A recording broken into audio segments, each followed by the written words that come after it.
Thanks for the support as a channel member, Kieran Hodgkinson. Remember yesterday when I hoped we'd be coming back today, still in with a chance of ending up in the playoffs this season? We could get automatically promoted and it wouldn't be the most remarkable thing that had ever happened.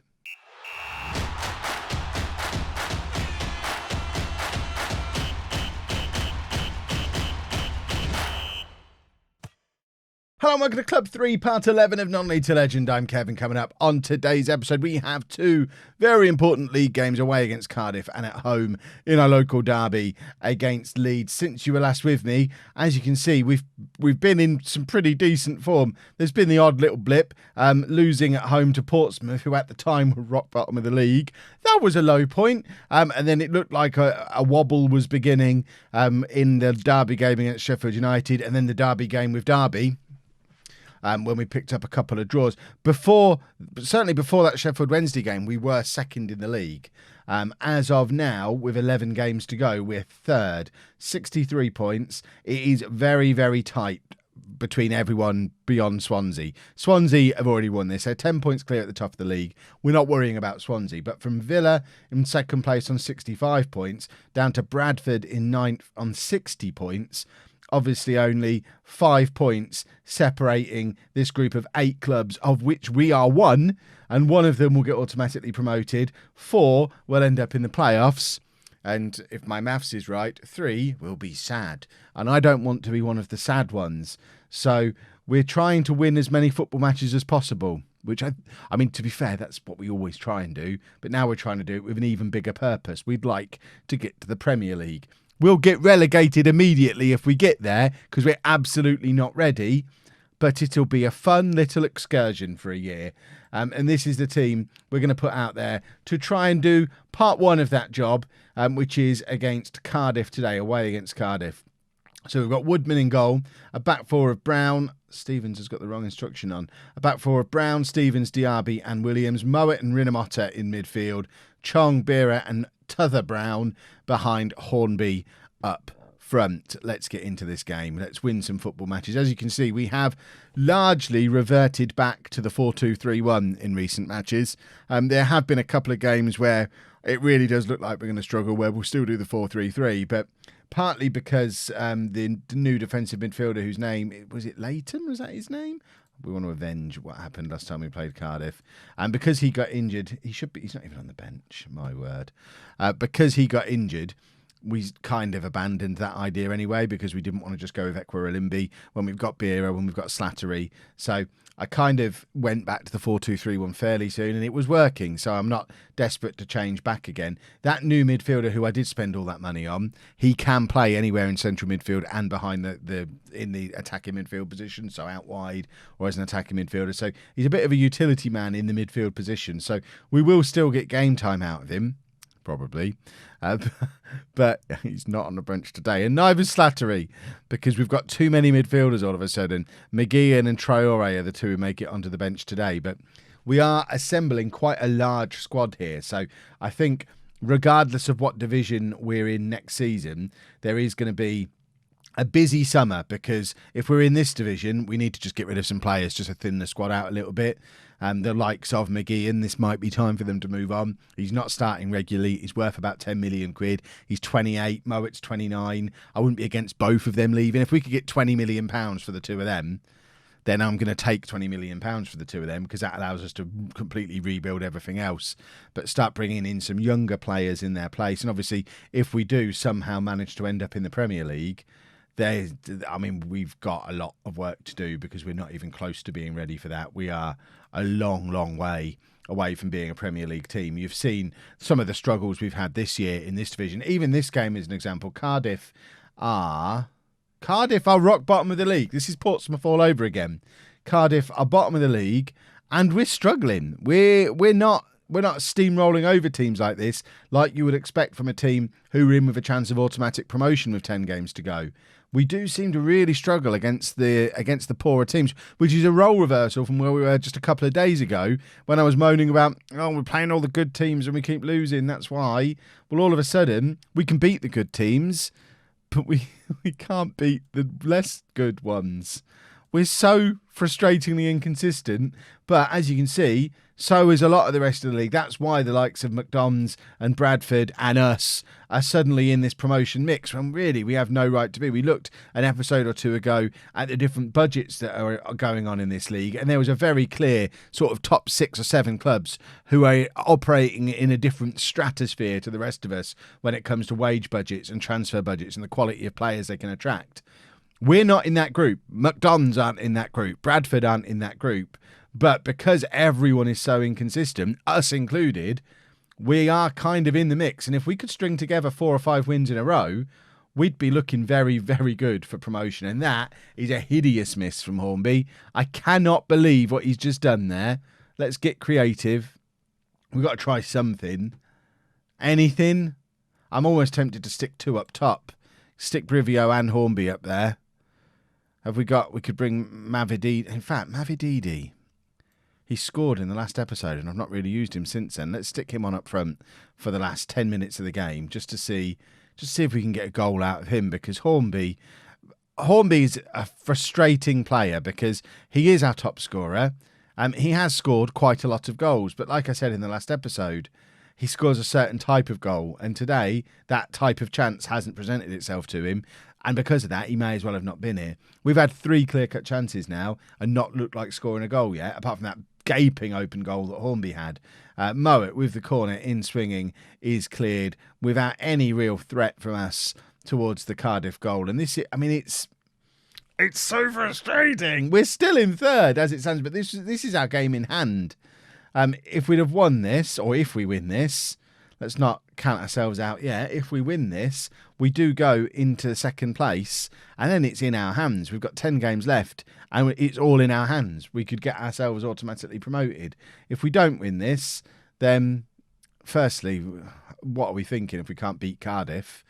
And secondly, it makes it that bit more challenging. Brown hits over from, I mean, he shouldn't have really been shooting from there. There was plenty of options he could have passed to. Give me some passion. Do something. Perhaps should have demanded more there. How have we just got a 0-0 against this lot? Aggressive. Not good enough.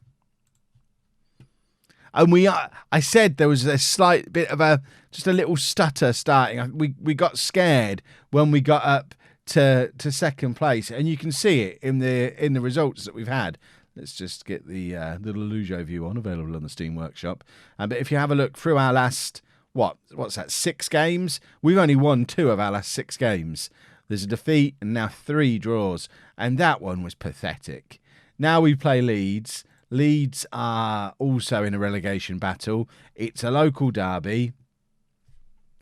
We've got to win it, surely, but we're so hit and miss. We're so hit and miss. Right. I've got to explain this one, haven't I? Because we just had a game where we kept a clean sheet and didn't look like scoring. And I thought, I've got to change things up for the Leeds game. But I looked through the options that I've got. And attacking wise, these are the 5. These are the ones. I don't think we can improve the team by mixing things up. But I still felt like I had to make changes. So I've changed 3 of the back 4 and the goalkeeper. to try and trick the game into thinking, oh, he's taking this seriously. Look at these changes that he's made. So we're going with Hilson in goal, a back 4 of Burke, Stevens, Tanganga and Livramento. The rest of the team is unchanged from the game we've just played. If this works, I should probably stop playing Football Manager, because this isn't the right way to go about it. But it's not that we need more attacking players because we've got loads. We need more of the same level to the ones that we've got. I mean, I don't think we do at the moment. Right, what can we say? Come on, lads. I don't want to talk about an automatic promotion spot. That was never on the cards at the start of the season. Leeds are in good form. Bearing in mind they're in a relegation battle. That's really good form.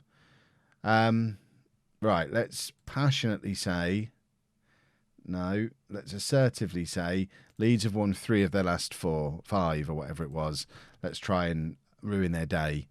But, I mean, the form they're in and the sort of inconsistent form we're drifting into, although to be fair, that did say we were still 7th on the form table at the moment. So And that's exactly what I mean. You've seen how messy our last 6 games have been, but there's still only 6 teams in the division who've done better than us, and at least one of them is well down in the bottom half of the table and not in with any chance at all of promotion this year. But Leeds are one of those teams who are operating on the bigger budgets that we were talking about before. Bira has just scored. See, the changes. I'm a genius. Kev is a genius. Bira, only his 2nd goal of the season. That is a very, very low goal return. I've not really been monitoring that, because I consider him to be one of our better players. But when we've got Slattery knocking around, not even getting in the team, it does make me wonder if our attacking midfielders only scored twice all year. I guess he's getting a lot of assists and playing quite well. I'll let both him and myself off there. I think there is good justification for him being in the team based on how many goals he's been involved in. And the fact, average rating-wise, he's having the season of his career. That goal is offside. Let's not panic about that. Were you panicking? I was panicking. We don't want to see the replay. That was fairly close. We don't want to panic. As it stands right now, we're in an automatic promotion spot. We don't want to talk about that either. It does make you wonder what on earth Villa are up to. Villa are losing at home to Cardiff. That puts the Cardiff result we've just had into a lot of context, because Cardiff, although still bottom of the league, are now beating the team that was above us away from home. This is a weird division this year, boys and girls. It really is anybody's promotion spot to take. Like I say, Swansea are home and dry, but I don't know that we're going to get a better opportunity to get automatic promotion from the Championship. That doesn't mean we won't be a stronger team next year, because I think we will. But I can't imagine that all of those other rich teams are going to have such poor seasons next year. And obviously there's going to be 3 teams coming down from the Premier League with loads of money. This just feels like an opportunity that we've got to take if we're going to get promoted in the next 2 or 3 years, which has got to be part of the plan, although the board would be happy with just being in the top half of the table for that amount of time. But it feels like an opportunity. Nobody is allowed to call this a bottle job if we end up not getting promoted this year, because it's not. We're trying to take advantage of a situation it's a nice situation we found ourselves in, but there should be no expectation of us getting promoted this year. Right, we're moving Bira out onto the wing. We're bringing Slattery on, and I'm going to take off Hornby and bring on Brivio, because Hornby is just afraid of you lot, I think. What can I do here? What can I do? There's nothing I can do there at the moment. At 1-0 up, I don't know what I'm supposed to click on that screen. I've never found any. And before anyone says, it's not because I don't know how to play the game. It's because I've tried all of them over the years and not yet found one that actually works in that situation. McGeehan come on for the last 10 minutes. We probably should have gone to the 4-3-3 and just shored things up a little bit defensively. But then, again, we're just asking for Leeds to attack us if we do that. Brivio's done really well there to beat his man.